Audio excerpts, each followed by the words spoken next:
Hello guys, আসসালামু আলাইকুম। আজ আমি আপনারা দেখাই এরকম একটা মলমক দেখোকা। আমার ফুতল লেজখান ফসিয়া একবারে শেষ হয়ে যার গিয়ে গরম পানি দিয়া দইতে দইতে দেখি আর হুকান না। তো বাজার থেকে একটা মলম আনাইলাম 150 টাকা দিয়ে, আর ওটা লাগাই আমি আপনারা দেখাই এটা কমেনি দেখি একটু।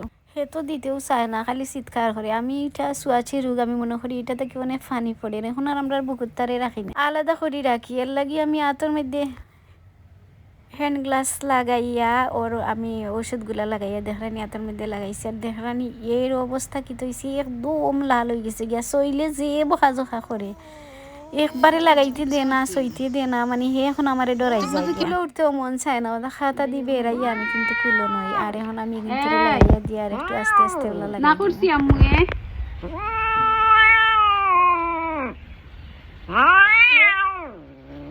আচ্ছা লেজু না করে আম্মা আম্মুর কথা শুনতে না তেনু কম তো নাই কম তো নাই